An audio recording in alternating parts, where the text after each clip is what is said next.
오늘부터는 10장을 강의하는데 주님께서 70명의 제자들을 파송하는 거기에 대한 내용이 오늘 읽은 본문뿐만 아니라 그 뒤쪽으로도 계속 이어지고 있습니다. 특성은 없죠. 저녁에나 있죠. 오늘 9절까지 용감하게 잡아봤는데 어떻게 갈 수 있을런지는 상황을 좀 봐야 될 것 같고요. 좀 이 내용이 조금 이렇게 좀 사역의 내용이 이제 바뀌었어요. 그래서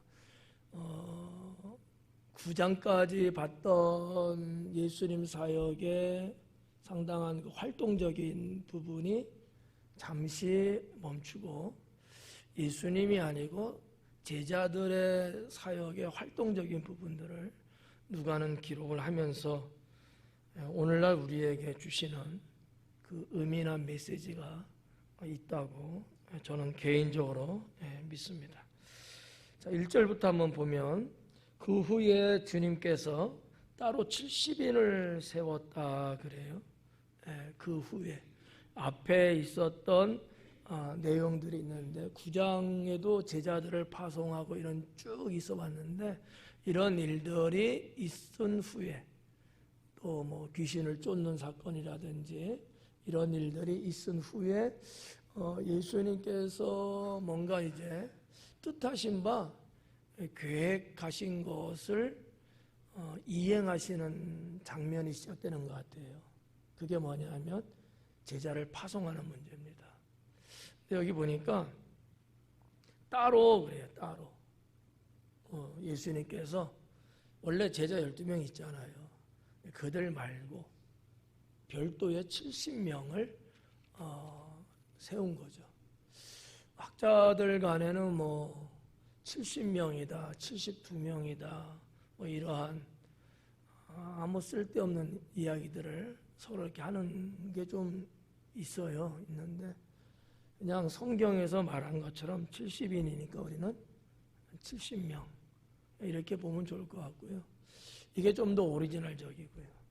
후대에 조금 각색을 좀 학자들이 하는 분들이 있어갖고 72명 아니냐 뭐 이렇게 이야기를 하는 분들도 있던데 그냥 저는 성경대로 70명 이렇게 보면 좋겠다라고 생각됩니다. 아무튼 따로 세웠다는 거예요.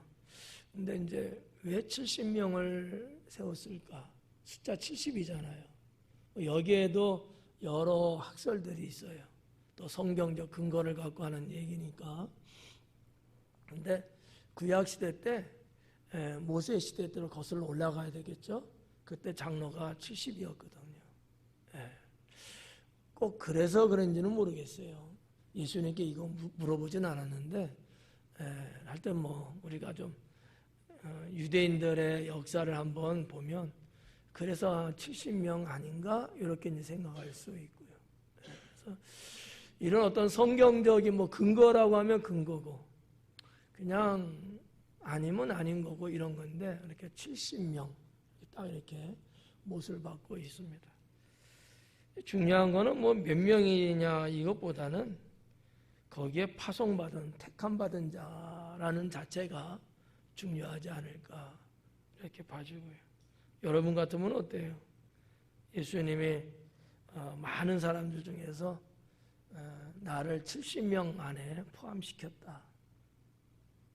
이 내용 하나만 갖고 나는 어떨까? 70인의 활동으로 나는 활동을 할까? 아니면 활동하지 않을까? 뭐 이런 거거든요. 예수님이 12명의 제자를 부르실 때도 나를 따르라 했을 때 다들 흔쾌히 그냥 바로바로 즉시 따랐거든요. 이런 거와 마찬가지로 70명도 그러지 않았겠느냐 이렇게 볼 수 있는데 70명의 인원이 당시에 적지는 않은 인원이에요. 아무나 그냥 데려다가 파송시킨 건 아니거든요. 나름대로 예수님의 어떠한 뭐라고 할까? 사람으로 말하면 선견지명인데 우리 하나님이 보시는 눈이 있으시니까 영적인 것들이 있으니까 아마 골랐겠지만 그만큼 당시 예수님을 따르는 제자들은 상당히 많았다고 봐야 돼요. 70명을 골랐는데 100명에서 70명 골랐겠나? 그러지는 않았을 거예요. 적어도 수백 명 내지는 수천 명 중에서 아마 눈여겨봤던 뭔가 주님의 마음에 감동이 됐던 또 예수님이 신적 통찰력으로 누구누구를 봤을 때 파송할 만한 그러한 자들. 우리가 이제 보통 우리들도 이렇게 한 무리가 있다고 했을 때 뭔가 이렇게 눈빛이 살아있고 뭔가 이렇게 나를 대하는 게 좀 적극적이고 또 말씀을 전할 때 말씀을 이렇게 쭉 받아들이는 모습들이 보이는 사람들이 있거든요. 여러분들도 마찬가지예요. 말씀을 땡겨서 이렇게 받아들이는 사람이 있고 그냥 딱 와서 뚝 떨어지는 사람이 있거든. 말씀이 와서 딱 와서 뚝 떨어져. 이런 사람도 있고요. 아예 말씀을 안 받는 이런 사람도 있고 받아들여도 그냥 언제 이 광속도로 쏙 받아들이는 사람이 있고요. 그냥 스며들 서서히 이렇게 드리는 여러 가지 다양해요. 그래서 그렇다면 저 같으면 말씀을 광속으로 쫙 받아들이는 사람은 아마 그 중에서 뽑을 거예요. 아마 예수님도 그러지 않았겠는가. 왜냐하면 이게 그냥 뭐 어디 갔다 오는 정도가 아니고 복음 전하는 일꾼을 뽑는 문제거든요. 그런데 본인들부터가 복음에 대한 사모함과 열정이 없는데 그런 사람을 보낸다? 이건 좀 그렇잖아요. 어떤 면보다도 이 부분이 상당히 강렬한 사람, 이런 사람들로 아마 뽑지 않았겠는가 이렇게 봐졌을 때 1대 100이라고 해야 되나? 100명에 1명 정도 그냥 말한다면 70명이면 7,000명 중에 뽑힌 거예요.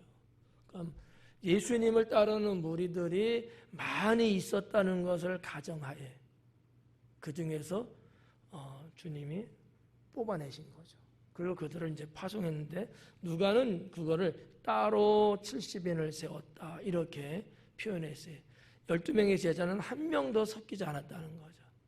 제자들은 제자들 나름대로 예수님을 따르고 70명은 파송시키는 문제거든요. 여기 보니까 친히 가시려는 그래요. 누가의 이런 표현법이 상당히 세밀하고 상당히 조직적이고 그렇다는 거죠.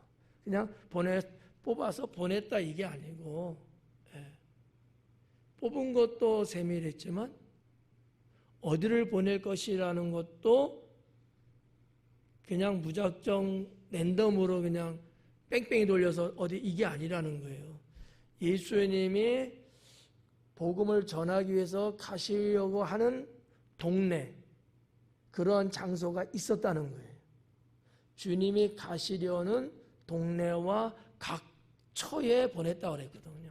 이게 누가만이 가지고 있는 디테일이에요. 누가는 이렇게 좀 상세하게 이렇게 글을 썼다는 거죠. 기술하는 글을 쓰는 능력이 상당히 예민하고 세밀하고 이런 부분들이 있는데 친히 가시려는 예수님께서 직접 가시려고 하는 동네가 있었어요.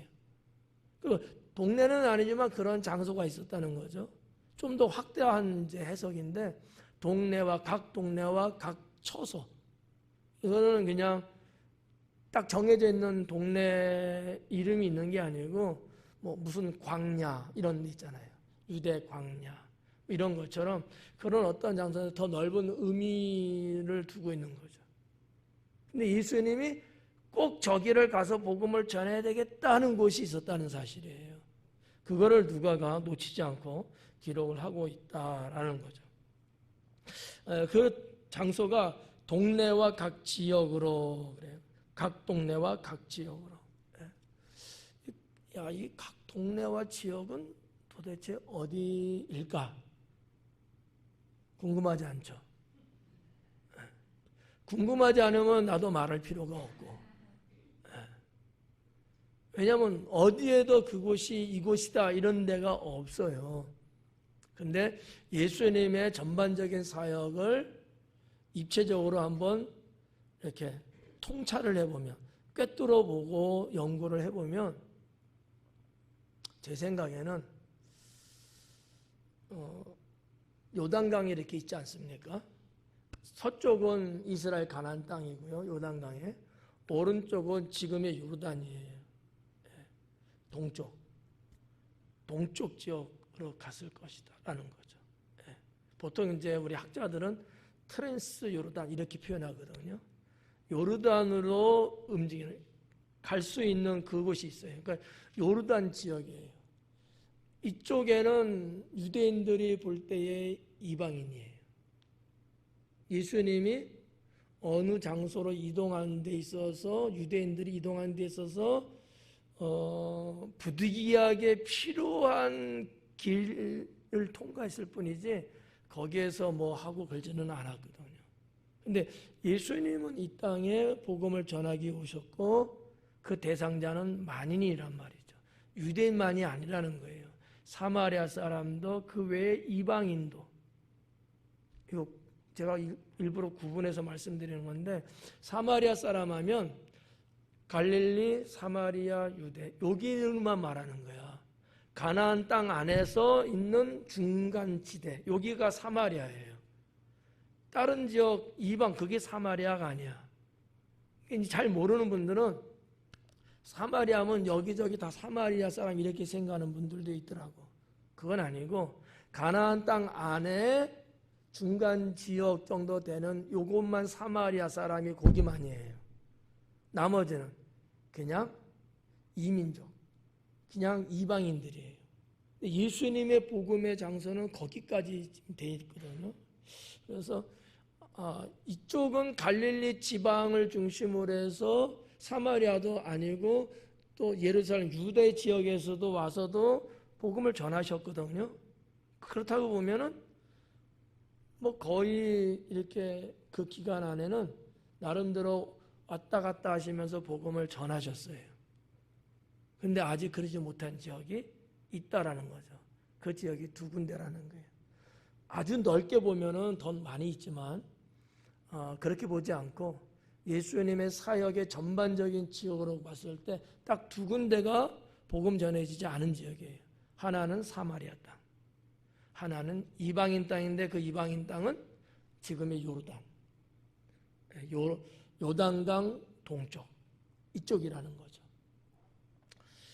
이거 역사를 이야기하려면 너무 내용도 많고 복잡하니까 이 지금의 요르단 여기도 여호수아 시대 때의 두 개 반의 지파가 여기서 뿌리 내리고 살았거든요. 그러니까 그들은 원래 유대인이잖아요. 그러면 다 한결같이 가나안 땅에 들어가 살아야 되는데 두 지파 반이 거기 남았어요. 땅이 좋거든. 너무 좋았던 거야. 비옥해. 그래서 가나안 땅에 들어가는 것보다 그들은 이쪽에 남았는데 그 후손들이 지금도 살고 있단 말이죠.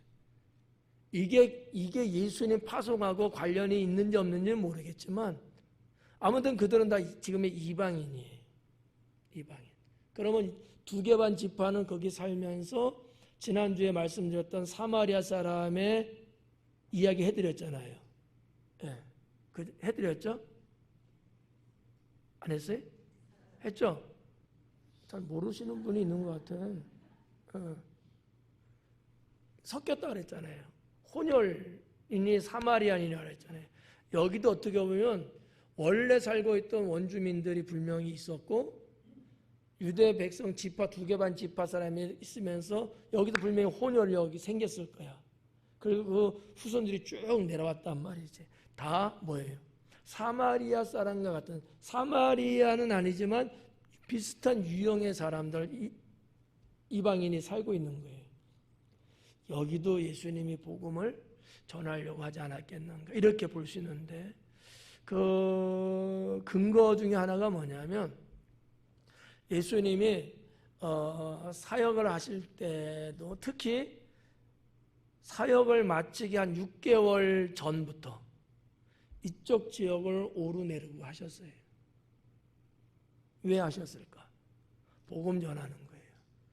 뭐 여러분들이 알고 있는 것 중에 하나가 그 귀신 들렸던 그 지역 이름이 뭐더라?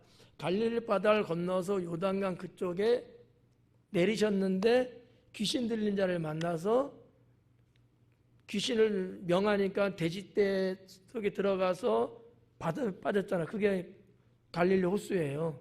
그리고 동네 사람들이 또 나가라고 막 그래갖고 바로 예수님이 배 타고 또 갔다 그랬잖아요. 거기도 예나 지금의 요르단 이방 지역이에요. 그러니까 예수님의 그런 움직임이 간헐적으로 이렇게 왔다 갔다 하시면서 한 거야.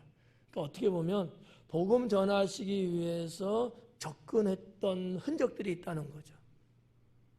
그럼 70인을 어디다 파송했겠냐라는 거예요. 예수님이 직접 가시려고 했던 동네와 지역인데 거기가 어딜까?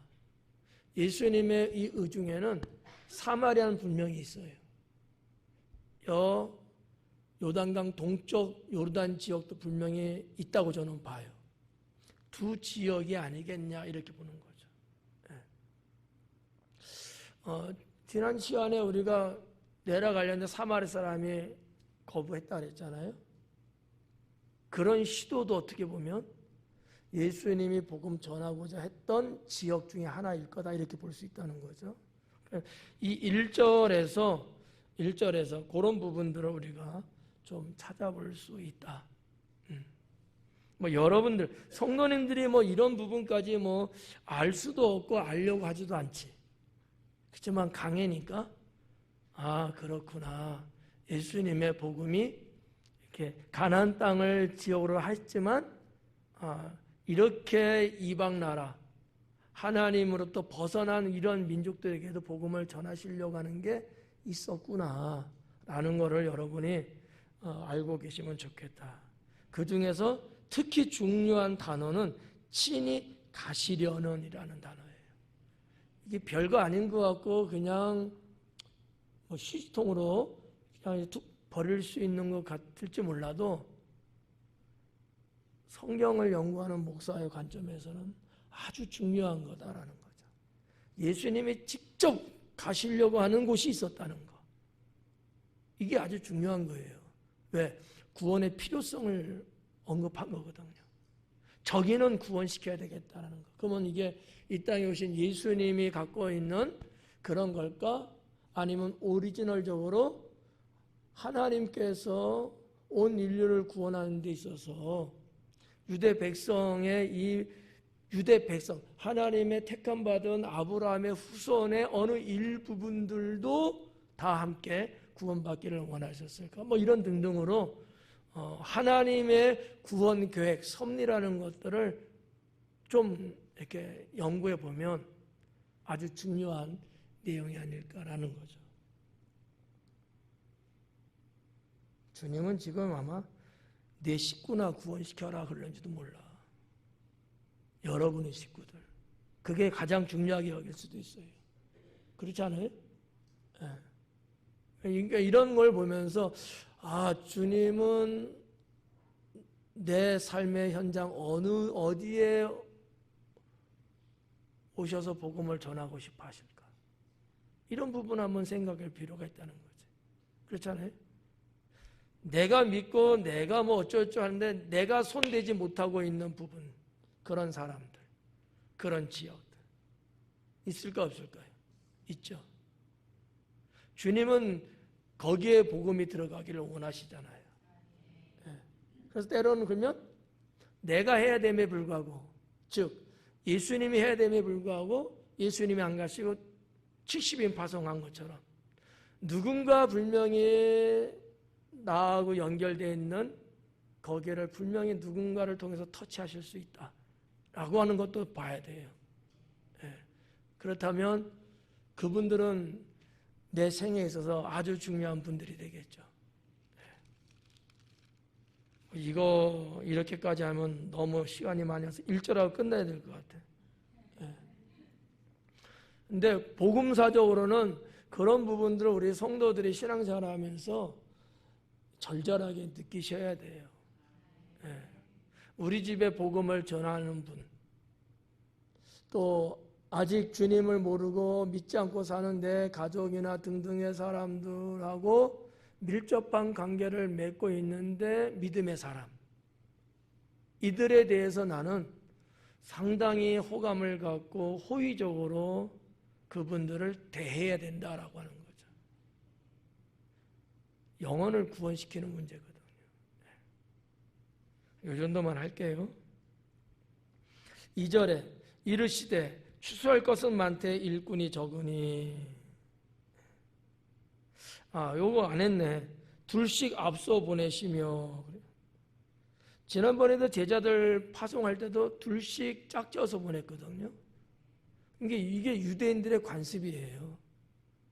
그런데 꼭 관습이어서만 그럴까 뭐 이렇게 생각할 수도 있고요. 근데 아무튼 유대인들의 관습이에요. 왜 그러냐면 법정 효력이 있거든요. 증인이 있기 때문에. 그러면 예를 들어서 복음을 전하다가 시비에 걸릴 수 있어요. 그러면 유대 법정에 서야 될 수도 있고 로마 법정에 서야 되기도 하거든요. 이랬을 때 증인이 필요합니다. 증인 없으면 그 당시에도 증인 없으면 무조건 져요. 증인이 있어야 되거든. 오늘날도 마찬가지죠.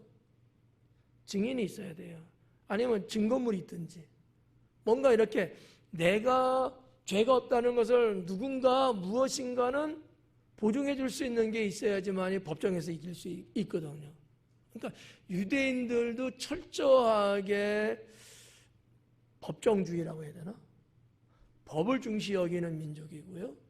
그러다 보니까 재판이라는 게 있고 재판을 걸면은 이기고 지는 이런 어떤 승패 논리가 있단 말이에요. 이거 유대인들은요 아주 오래됐어요.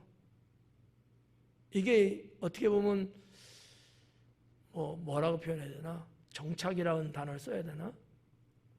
이게 뿌리 깊어요. 그러니까 이게 유대인들에게는 관습적으로 문화적 습관이 돼갖고 당연히 이제 그러는 거예요. 근데 이것뿐만 아니고 제가 볼 때는 둘이 보냈을 때는 협력할 수 있어요. 복음 전하는데. 놀러 가는 거 아니니까. 복음을 전하는데 둘, 셋을 보내면 서로 간에 복음을 전하는데 협력이 가능해져요. 또 하나가 뭐가 있냐면 용기를 주고 권해줄 수가 있어요. 근데 혼자 하다 보면 어때요? 그냥 다음에 하지 뭐. 그리고 나 스스로를 내려놓고 포기한다든지 뭐 이렇게 흔들릴 수 있거든요. 둘이 가면 한 명이 그럴 때 한 명이 붙잡아 줄 수 있다는 거지. 이런 면에서 둘을 보내기도 하고 또 복음을 전하면서 아주 성공적으로 복음을 잘했다. 아니면 조금 힘이 빠져 있다. 이럴 때 격려를 해줄 수 있기도 할 것이고 그래서 두세 명을 보내는 것이 이 당시에 관례적인 그런 부분들이 있었다라고 볼 수 있고요. 또 하나는 그 복음을 접하는 사람들로부터 신뢰를 받을 수 있었다라고 고대 문헌에는 기록을 하고 있어요. 그게 신뢰를 받을 일일까라고 고민을 해봤어요. 혼자 가서 복음 전하는 거고 둘이 가서 복음 전하는데 둘이 가면은 저 사람들이 복음 전하는 나를 신뢰를 한다? 이게 조금 의아해요. 근데 그 당시의 사람들은 그렇게 봤다고 하는 거예요. 혼자 와서 나한테 이런저런 말하는 것보다 두세 명이 와서 이야기를 하는 것을 더 신뢰했다는 거예요. 그래서 또 이렇게 또 보내기도 했다. 이런 내용이 있기도 합니다. 자, 아무튼 1절은 그렇게 정리를 하고 2절에 들어오면 이르시되 추수할 것은 많되 일꾼이 적으니 그러므로 추수하는 주인에게 청하여 추수할 일꾼들을 보내주소서 하라. 제자들을 보내시면서 추수할 것은 많되 일꾼이 적다, 이렇게 이제 언급을 하신 거예요. 그렇다면 70명을 보내는 의도 여기에 담겨져 있다, 이렇게 볼 수 있는 거죠. 왜 70명을 보냈냐? 추수할 게 많으니까. 또 하나는 70명은 보내지만 이거와 거는 부족하다. 추수할 게 너무 많아서 더 많이 파송해야 된다고 하는 과제도 예수님은 언급한 게 아니었을까. 그 당시에 모여있는 무리들이 뭐 카톡 넣어갖고 70명 누구누구와 이게 아니거든요. 많은 무리 중에서 속아냈단 말이지. 그걸 이 말씀을 할 때는 다들 들었을 거란 말이에요. 그러면 1차 70인이지만 2차 70인도 나올 수 있을 것이고, 주님의 그 말씀에 성령의 감동으로 일꾼으로 자원하는 자들 분명히 후대에 나오지 않았겠는가, 이렇게 저는 내다봅니다. 여기 보니까 추수하는 주인에게 청하여 추수할 일꾼들을 보내 주소서 하라. 추수하는 주인에게 청하여. 예수님의 이 표현의 의미, 이게 뭐냐? 추수는 그냥 뭐 벼 추수하는 거 아니잖아요. 지금 영혼을 추수하는 문제를 말씀하고 있는 거잖아요. 영혼은 하나님의 주권이라는 거예요. 추수하는 주인이라는 이 표현이 그 주권이 하나님께 있다라는 것을 말씀하고 있다는 거죠. 그래서 주인에게 청해서 보내달라는 거냐? 하나님께 너희가 구해서 더 많은 일꾼들이 올 수 있게끔 해라. 이 말씀을 이제 누가가 기록한 거거든요. 3절에 보니까 갈지어다 내가 너희를 보냄이 어린 양을 이리 가운데로 보낸과 같도다. 그래요. 내가 너희를 보냄이 어린 양을 이리 가운데 보내는 것 같다. 이 이리라고 하는 이 해상 동물은 뭐 세상을 말하는 거죠. 좁게 말하면 바리새인들, 넓게 말하면 세상. 어린 양은 당연히 뭐 70인이고요. 이런 부분들 보고 제가 빨리 끝낼게요. 아주 숙연해갖고 다들 지금 피곤한지 하여튼 숙연해요. 그래가지고 좀 속도를 내야 될 것 같아. 4절에 전대나 배낭이나 신발을 가지지 말며 길에서 아무에게도 무난하지 말며, 아무것도 가져가지 마라, 이런 말씀이에요. 왜? 이 사람의 생각, 염려, 걱정, 근심 이런 거 챙기지 마라. 왜냐하면 그런 것 때문에 가는 게 아니거든요. 전적으로 영혼 구원인데 이 말씀의 배경은 제가 볼 때 뒤에 하나님이 주의 능력이 너희와 함께 하기 때문에 이런 것들이 아마 암시되지 않았을까. 지난번 제자들 파송할 때도 권세와 권능을 주었다 이렇게 했던 것처럼 여기는 그런 내용은 없지만 그러지 않았을까 이렇게 봐주고요. 5절에 어느 집에 들어가든지 먼저 말하되 이 집이 평안할지어다 하라. 어느 집에 들어가든지 먼저 말해라. 이게 어떻게 보면 이 처세술일 거예요.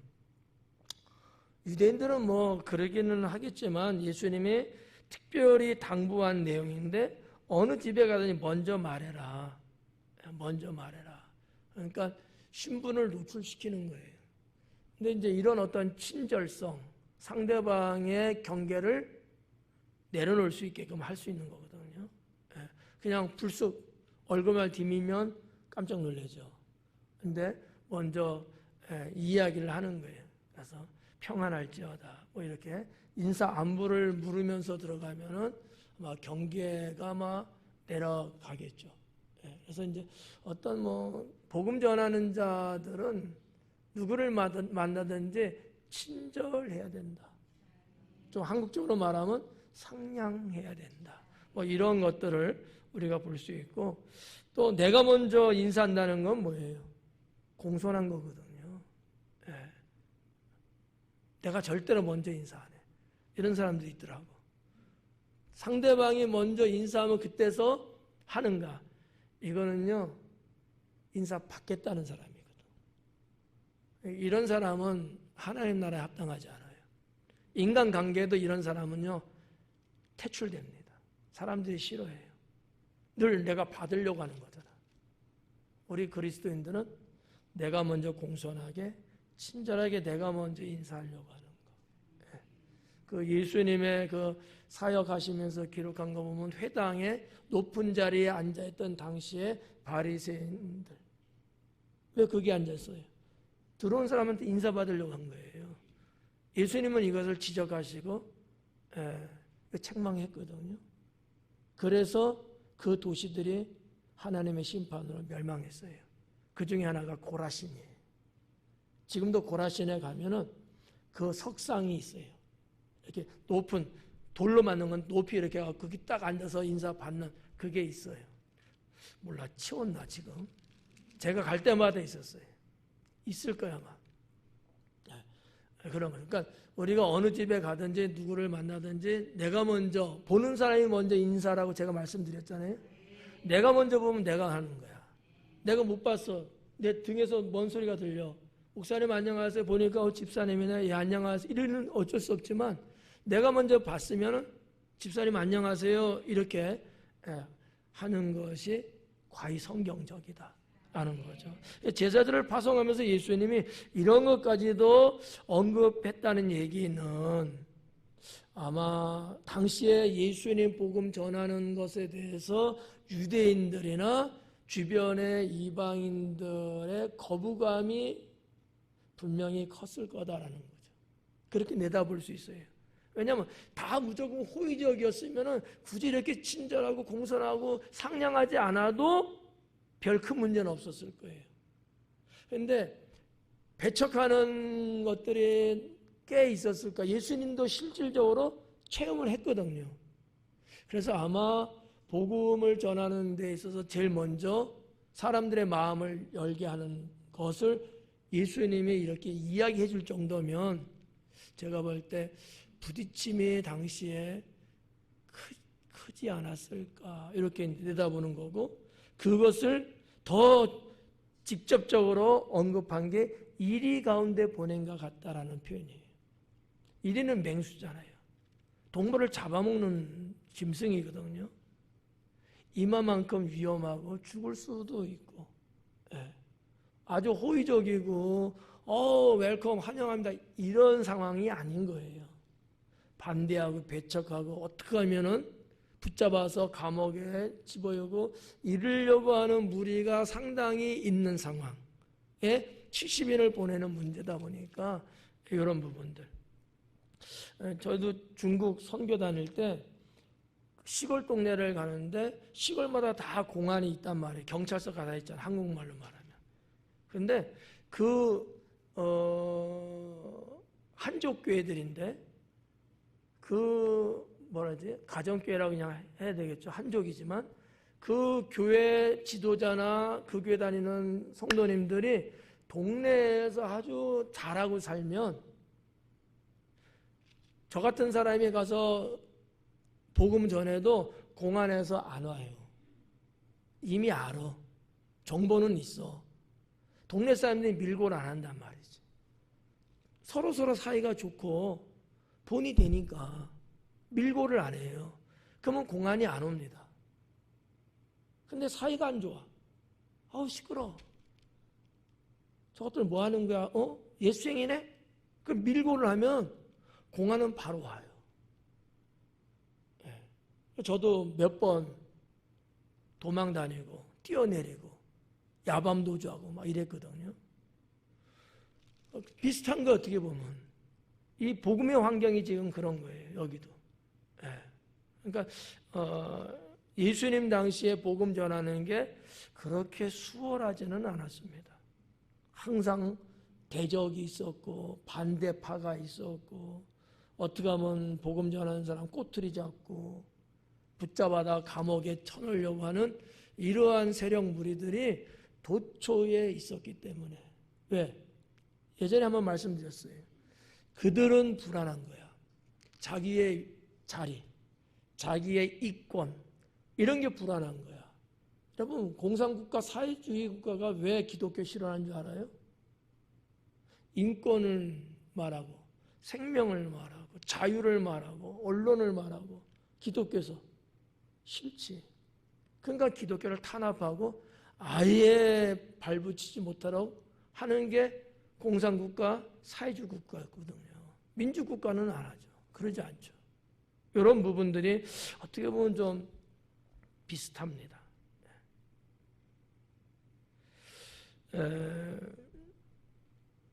6절에 보니까 만일 평안을 받을 사람이 거기 있으면, 만일 평안을 받을 사람이 거기 있으면, 평안을 받을 아들이, 원어에는 그렇게 돼 있더라고요. 아들이라고 돼 있더라고요. 히오스. 그런데 뭐 아들을 좀 더 폭넓게 이번 성경에는 사람들이라고 번역을 했어요.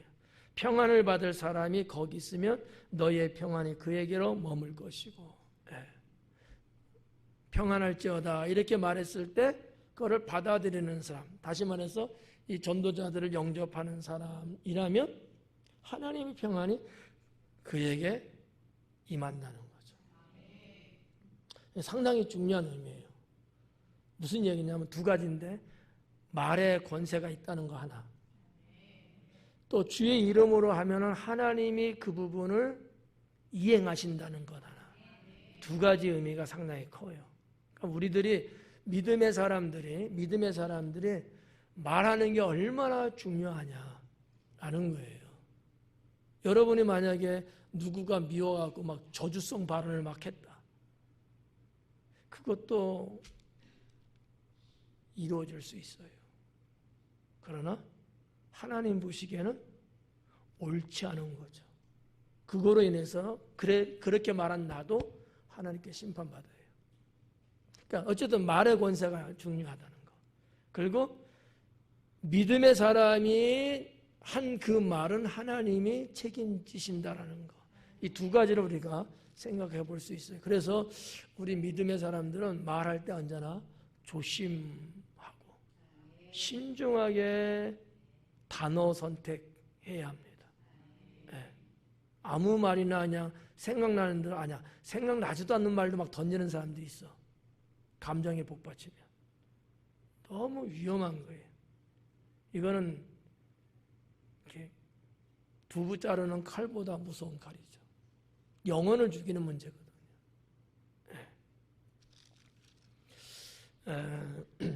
평안을 받을 사람이 거기 있으면 이 거기 있다는 얘기는 이 평안을 말했을 때 받아들이는 걸 의미하는 거죠. 너희의 평안이 그에게 머물 것이고 그렇지 않으면 너에게로 돌아오리라. 내가 평안을 빌었는데 저 사람이 안 받아들여. 그러면 내가 평안 빈 그 축복이 한 나에게 온다는 거죠. 이게 하나님의 법칙이라는 거죠. 그래서 하는 게 손해볼 일 없죠. 그래도 안 할래요? 하고 싶은 마음이 별로 없는 것 같은데 뭐 알아서 하시고, 해서 저 사람이 받으면 복이 좋고 안 받으면 내가 받아서 좋고 뭐 이런 거니까 선택은 여러분이 하시면 될 것 같아요. 또 뭐라 하냐면 7절에 그 집에 유하며 주는 것을 먹고 마셔라. 일꾼이 그 싹을 받는 것이 마땅하니라. 이 집에서 저 집으로 옮기지 말라 그래. 자, 주는 것을 먹고 마셔라 라는 거예요. 일꾼이 그 싹을 받는 거 마땅하다. 여기에서 우리가 조심해야 될 부분은 뭐 음식에 대한 욕심 아니면 뭐 등등의 뭐 풍요로 부를 축적하기 위한 거, 이런 것들은 여기에 적용시키고 생각하면 안 되는 문제예요. 생계에 대한 문제로만 보셔야 돼요. 복음을 전하는 자들도 사람인지라 계속 걸어다니면서 복음 전하는 문제거든요. 그러면 뭐 아무 때나 여러분 뭐 음식 뭐 먹고 그러겠어요? 음식을 먹는 때가 있을 거 아닙니까? 그때 안 먹으면 또 못 먹을 수 있잖아요. 뭐 지금처럼 우리나라처럼 뭐 조금 가면 뭐 편의점, 저희 가면 또 CU 있고, 저희 가면 뭐 세븐일레븐 있고, 이런 게 아니거든요. 기껏 해봤자 한 동네에 한 몇십 호 정도, 예. 한 일, 20 가구 정도 조그마한 마을도 있고, 한 50호 정도 내외에 그런 데도 있고, 아주 큰 데는 넓은 지역이 하나씩밖에 없단 말이죠. 그냥 이렇게 산을 지나다 보니까 여기 맷집 있네? 지금도 그 가면은 이 베두인들이 그렇게 해요. 염소, 양 키우면서 자기네 몇 개, 한 집, 어떤 데는 두세 집, 한두 시간 갔는데 그 처음 보는 거야, 그런 집이. 그때도 마찬가지거든요. 예. 그러니까 생계에 대한 거예요. 사람이니까 살아있으니까 먹어야 되는 문제지, 그걸 뭐 배가 터지도록 먹고 뭐 바리바리 싸주세요 집에 가지고 그런 문제가 아니거든. 그러니까 이거를 우리가 고깝게 보시면 안 돼요. 그 집에 유하며 주는 것은 먹고 마셔라. 일꾼이 그 싹 받는 것이 마땅하다. 그러니까 예수님은 노동의 대가를 언급하셨어요. 그리고 어떤 면에서는 이게 그 당시에 조금 사람들이 꺼림직하게 여겼던 것 중에 하나였거든요. 당시에 여기저기 다니면서 이렇게 탐심을 드러내는 사람들이 있었어요. 여기 가서 조금 먹고 저기 가서 조금 먹고 그래갖고 바리바리 싸갖고 그 마트에다 내가 팔았는지도 모르지. 뭐 이런 식으로 정말 돈도 좀 이렇게 가는 곳곳마다 막 받아 챙겨서 자신의 풍요를 이루기 위한 이런 사람들이 그 당시에 있었거든요. 그러니까 이게 좀 찝찝한 거예요, 사실은. 근데 여기에 대해서 예수님이 선을 그어주신 거예요. 대접하면 먹고 마셔라. 근데 그 전에 뭘 했어요? 평안을 빌어줬잖아요. 그리고 대접해서 먹고 마셨어요. 그러면 거기에서 이미 무드는 부드럽고 화목하잖아요. 복음 전하고 축복해주고 뭐 이러지 않았겠어요? 거기까지는 좋은 거예요. 자, 그 다음에 뭐라 했냐면 이 집에서 저 집으로 옮기지는 말아라. 이거예요. 이 집에서 저 집으로 옮기지 말라는 거야. 왜? 아까 말한 것처럼 챙기는 거예요. 이 집 가서 챙기고 저 집 가서 챙기고 가는 곳곳마다 막 챙겨서 바리바리 막 싸는 거지. 이런 게 실제적으로 있었던 시대였기 때문에 예수님도 그 부분을 아마 의식하고 아마 경계시켰을 거예요. 왜? 그렇게 되면 또 뭐 입소문이 나는 게 있고, 야 누가 왔었는데, 우리도 왔었는데, 뭐 이렇게 될 거 아니야. 이런 복음은 안 돼요. 이런 거를 차단하기 위해서 이 집 가고 저 집 가 걸지 마라 이런 게 있고요. 또 뭐 전혀 없는 얘기는 아닐 거야. A라는 집에 갔는데 부침개만 줬어. B 집을 갔는데 부침개뿐만 아니라 밥 공기도 줬어. C 집에 갔더니만 고기도 나왔어. 뭐 이런 등등의 탐식하는 이런 게 있었다라는 거예요. 이유는 모르겠지만, 그래서 예수님이 거기에 대해서 아마 일침하고 있는 게 아닐까 이렇게 봐집니다. 좀 역사적인 게 포함된 거고요. 그래서 이제 7절과 8절에 어느 동네 들어가든지 너희를 영접하거든 그의 앞에 차려놓은 것을 먹어라. 여기 또 나오잖아요. 7절에도 주는 것은 먹고 마셔라. 8절에도 너희 앞에 차려놓은 것은 먹고 그러잖아요. 다 상관이 있는 내용들이죠. 그래서 좀 어떻게 보면 뭐 이게 복받을 수 있는 징표이긴 해요. 예를 들어서 주의 종을 대접한다든지 복음 전하는 자든지 주님의 일꾼이든지 뭐 그런 사람이 혹 아니어도 내가 누구를 대접한다는 것은 하나님께 복받는 그거거든요. 이게 징표의 일종이에요. 그렇다고 여러분 뭐 사진 찍어놔요? 국수 대접하고 사진 찍, 잠깐만요. 사진 하나 찍대요. 그래요? 그건 아니잖아. 그렇지만 하나님께는 이미 기록이 되어 있는 거예요. 그러니까 이게 나쁜 건 아니에요.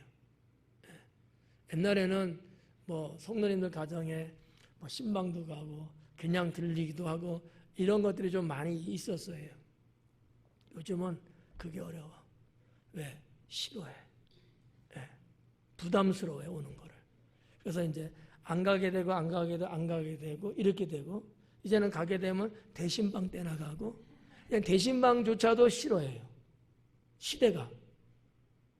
이 동네는 아직은 아닐지 몰라도 도시들은 대체적으로 그런다고 하더라고요. 그래서 주회종과 성도의 대면 관계가 예배 때밖에 없는 거예요. 그 외에는 없어요. 그런다고 하더라고요. 그래서 하여튼 뭐 이런 내용들. 근데 뭐 내가 주님의 이름으로 누군가 대접한다는 거 축복 받을 만한 일이죠. 그렇게 이제 볼 수 있고요. 또 여기 이제 뭐 8절에도 너희 앞에 차려놓은 것은 먹어라 이렇게 단순 문장으로 이렇게 쭉 썼습니다만 이거 가리지 말고 먹으라는 거예요. 아까 말했잖아. 부침개 하나 나올 수 있고 내가 싫어하는 음식이 나올 수도 있어. 여러분 싫어하는 음식 나오면 드셔야 안 드셔요? 예? 못 먹죠? 안 먹죠? 예. 그러지 말라는 거예요. 좋던 싫던 대접한다고 해서 꺼내 놓았으면 그거 먹으라는 의미가 여기에 강해요. 그렇다고 해서 뭐 사약을 내렸는데 뭐 그러지는 않을 거 아니에요. 다 먹을 만한 것들 사람이 다 먹고 이런 거니까 죄 짓는 거 아니니까 그거는 이제 먹으라는 거 거부하고 반대로 거부하고 이러지 말라는 거예요. 감사히 받아서 먹으라는 거죠. 9절에 거기 있는 병자들을 고치고 또 말하기를 하나님의 나라가 너에게 가까이 왔다 하라. 자, 이 9절 말씀이 상당히 좀 새롭습니다. 뭐가 새롭냐고 물어보면 또 어려울 것 같고 여기 보면 복음을 전하러 간 사람들이에요. 그러면 1순위가 뭐예요? 복음 전하는 거죠. 근데 주님은 그렇게 말씀을 안 하시더라라는 거죠. 병자 먼저 고쳐줘라 라는 거예요. 우선순위가 우리의 기본적인 생각은 반대예요. 예수님도 복음 전하러 가시는데 복음 전하기 전에 병자들이 오고 귀신 들린 자가 오고 뭐 등등 이런 사람이 있으면은 10 minutes 10분 기다리세요. 그리고 복음 전하고 고쳐줘 그러지 않았다는 거지. 먼저 그들을 고쳐주시면서 복음 전했다는 거지. 그 방법을 예수님은 70명에게도 지금 언급하고 계시는 거예요. 우리도 어떻게 보면 똑같아요. 이 말씀은 예수님께서 선한 사마리아 사람 비유의 말씀하고도 어떤 면에서는 조금 연결성이 있어요. 제사장 서기관들 그냥 지나갔잖아요. 율법사. 왜요? 자기 업무 바쁘고 가서 제사 드려야 되거든. 뭐 예를 들어서. 이거 지금 한 영혼이 아니야. 지금 많은 사람이 지금 하나님께 드리는 제사. 하나님께 드리는 제사가 더 중요하지. 이 고정관념이 있었던 사람들이겠죠. 근데 예수님은 뭐라 그래요? 그게 아니라는 거죠. 그런 어떤 기본적인 예수님의 어떤 신앙관념이 이런 말씀 속에 다 조금씩 묻어 있는 거예요. 이 말씀도 그거야. 고쳐주고 복음 전하는 거를 언급했다는 거죠. 그렇다고 해서 잘못된 게 아닌데 우리는 좀 고지식한 것들이 있어. 특히 한국 사람들, 우리 한국 목사님들 전도 나가도 복음 전하고 이게 중요해. 근데 때로는 막 전도하고 뭐 그러려는 보면 애들이 와갖고 막 뭐라면은 그 아이들 하다 못해 사탕 하나 주고 전해도 되잖아. 근데 얘가 방해거리야. 인질로 포섭해서 저로 데려가. 그래가지고 방해라고 생각을 하는 성향들이 좀 있어요. 근데 예수님 방법은 그게 아니야. 이 아이에게 먼저 기프트하고 그게 복음이라는 거지. 상당히 예수님의 그 방법론은 사람 중심이 아니었을까. 이 말은 여러분이 골라 들으셔야 돼요. 하나님 중심과 사람 중심에서의 사람 중심 이걸 말하는 건 아니고 내가 뭐 복음 전하는 어떤 목적의 일을 하는 데 있어서 사람이 생명이 중요한 거라는 거죠. 이런 것들이 오늘날 우리들에게도 있어야 되지 않겠냐. 여러분 차 2대가 딱 박았어. 쿵 막 이랬어. 그러면 누구는 막 이렇게 하고 나온대잖아. 근데 두 유형이래요. 내 차. 차 먼저 보는 사람이 있고 그 안에 탔던 사람한테 어떠세요? 괜찮으세요? 아프지 않으세요? 사람을 먼저 챙기는 사람이 있다고 그러죠. 뭐부터 챙겨야 돼요? 정말 그렇게 하길 바랍니다. 이거 산지 열흘밖에 안 됐는데 차는 꺼내면 바로 중고야. 일부러 한번 또 긁어놓는 게 속 편해요. 누가 하면 속상하잖아. 내가 긁으면 속 안 상하잖아. 한번 긁어 그냥. 그 차가 뭐가 중요하다고 내 차 막 사람은 안중에도 없더라고. 이건 아니다. 사람이 어땠는지. 목사님 좀 사고 났어요. 다치진 않았어요. 이러지. 차는 어떤데? 제가 이렇게 하면은 이게 목사예요? 아니지. 다들 괜찮아요? 다치진 않았어요? 긁어놔서 뭐 보험사 연락은 했대요? 경찰은 입회했어요? 뭐 이렇게 어떤 순서가 가야지. 내 차는 교회 차 괜찮아요? 그거 저번에 수리했는데 이러면 이건 빵점이다라는 거지. 그러니까 이 구절에서 예수님의 이 말씀하는 걸 보니까 그렇다는 거죠. 거기 있는 병자들을 고치고 또 말하기를 하나님 나라가 너에게 가까이 왔다라. 또 말하기를 병자를 고쳐주는 게 우선, 그 다음에 하나님 나라가 가까이 왔다라고 말하는 게 그 다음.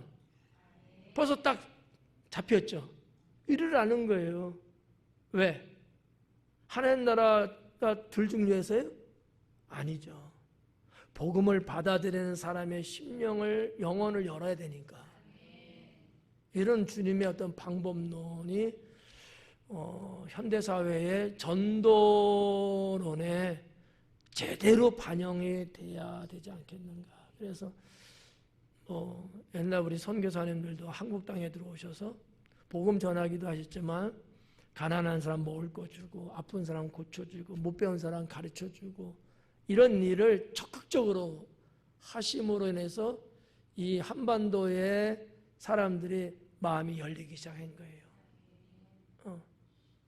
외국 귀신 전하는데 누가 받아들여?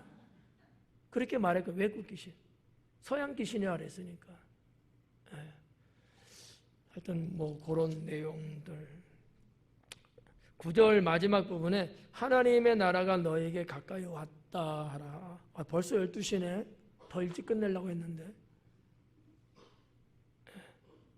이 하나님 나라가 너에게 가까이 왔다 하라 그랬거든요.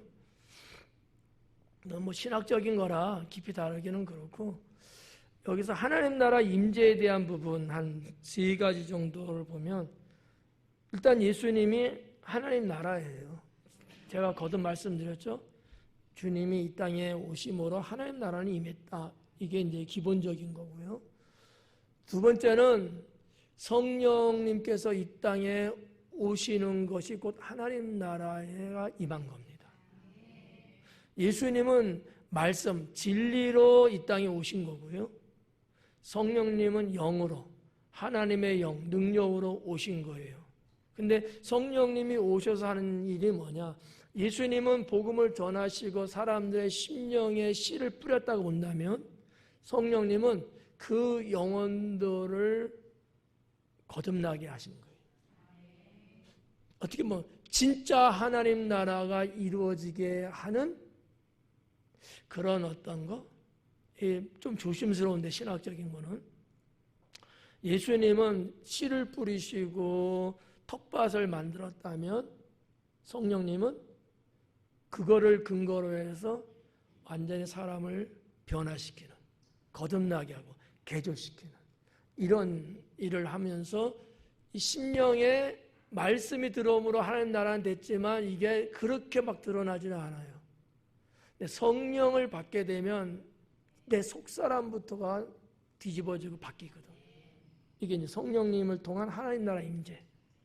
그다음에 이런 하나님의 나라가 임재하면 나타나는 것. 하나님 나라를 통해서 주어진 게 뭐냐면 자유거든요. 예. 하나님을 알지 못했던 무지함, 유대인이든 이방인이든 하나님을 올바르게 알지 못했던 무지함으로부터 자유를 갖게 하는 거예요. 그러면 뭐예요? 알게 한다는 거죠. 하나님이 어떤 분인가를 제대로 알게 하는 이런 어떤 자유를 하나님 나라는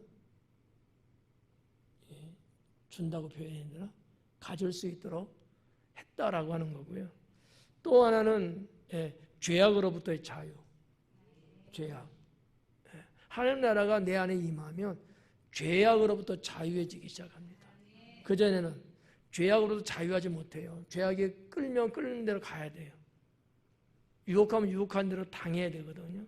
하나님 나라가 내 안에 오면 아무리 나한테 그렇게 공격하고 나를 유혹하고 해도 내가 끌려다니는 이유가 없어. 나는 상관없는 자가 됐거든.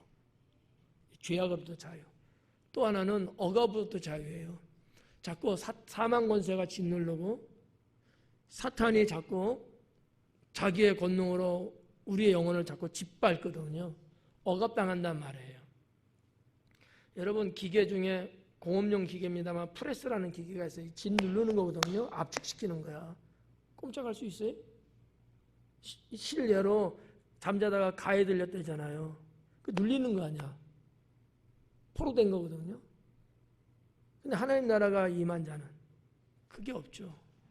억압으로부터 자유가 없어요. 억압을 할 수가 없거든요. 왜?